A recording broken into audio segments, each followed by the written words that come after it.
Tối nay mới mua được gimbal mới với tai nghe mới thì làm nhà gửi đồ ăn lên, tiện thể quất cái chậu này ra nấu cháo cũng quen thuộc thôi, với lại ít rau thơm tỏi. à, có bia không cồn luôn.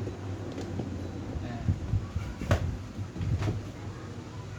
bia không cồn, cái bia không cồn nữa cả nhà.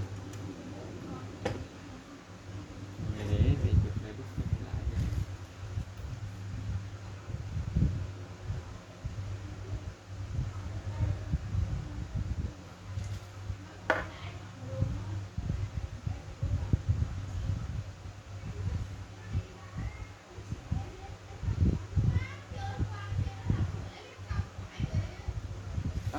Đói quá, mời cả nhà nha.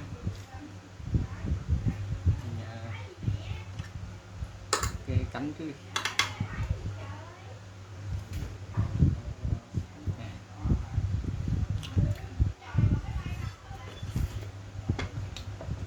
Cài tương ớt,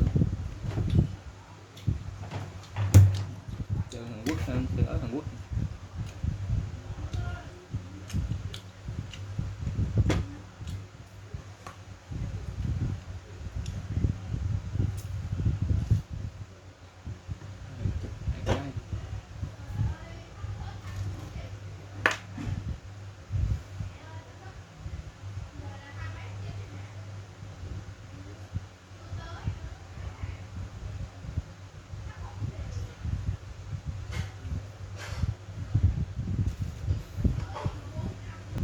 Này, quất cả nhà ơi.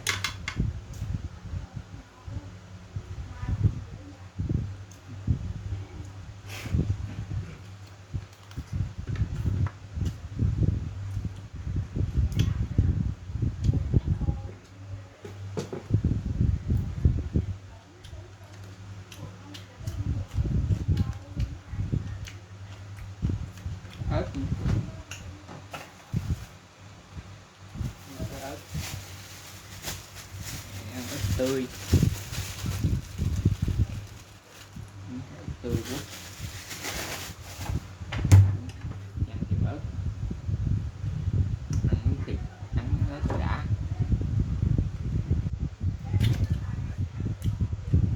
Nhà bao béo, một phần nấu sao ngon.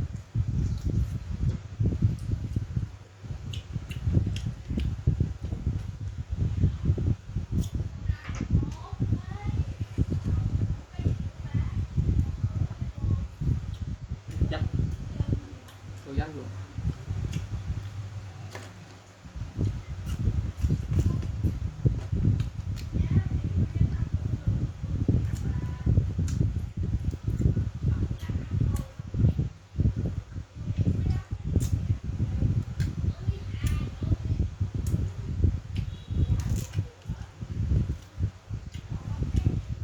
Này chủ nhật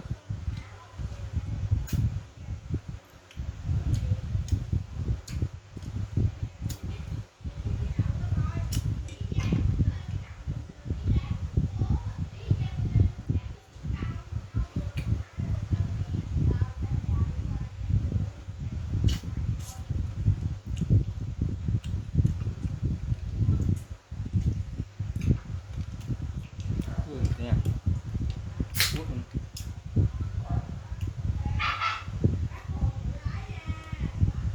bia của thằng Ken không hồn.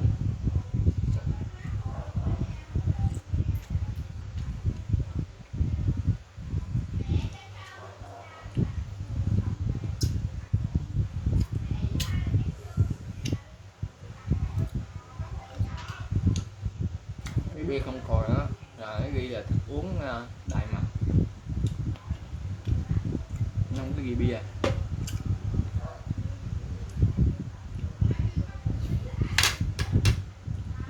Cánh rồi ăn chấm với muối tiêu chanh vậy.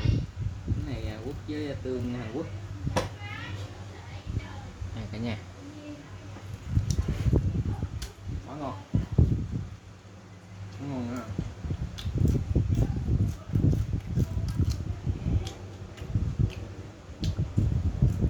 Xong tối nay mình phải đặt một cái mic tới cả nhà nghe âm thanh sống động hơn nhiều. Bây giờ xin ở nhà không đầu tư mấy cái đó.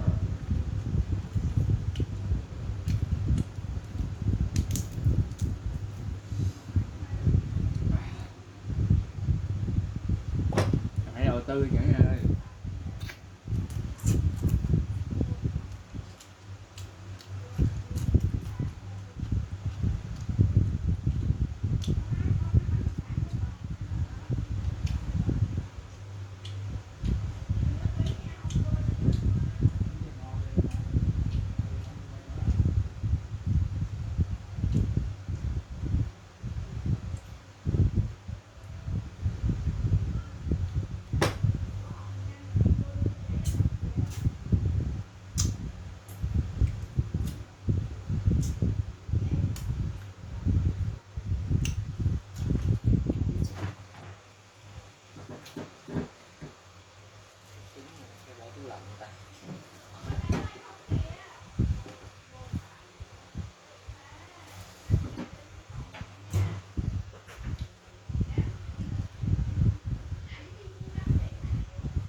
Quá đã, quá cả nhà.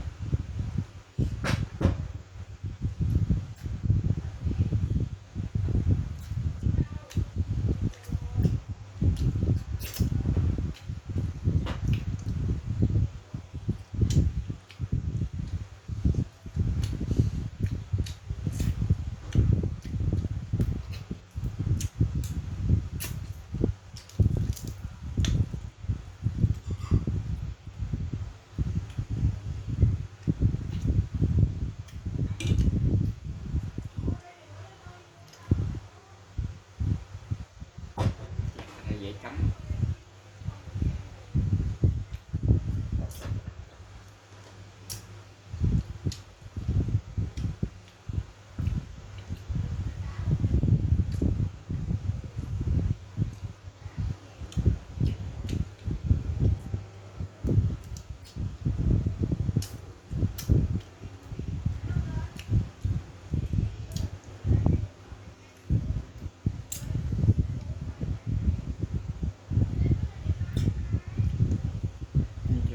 Thấy cắm cái tiểu tranh là cái gì đó rất là hay nha.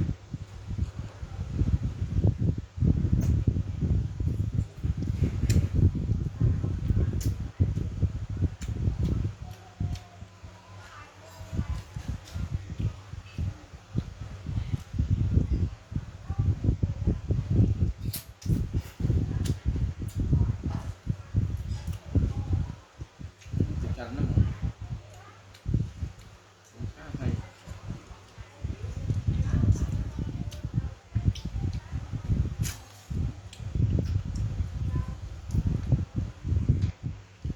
Cắm nhiều lắm mà.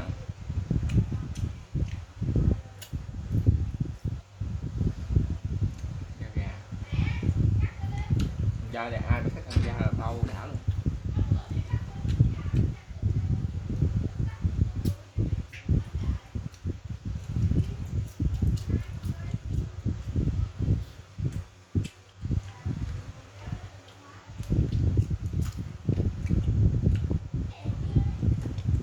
Vô cả nhà.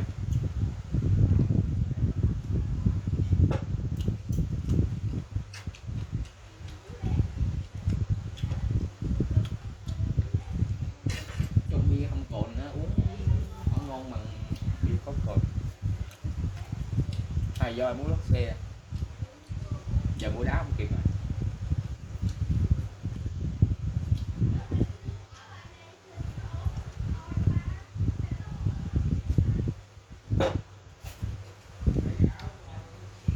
Video khá dài, hẹn gặp lại cả nhà trong những video tiếp theo nha. Cả nhà nhớ cho thêm xin một like, một subscribe nha.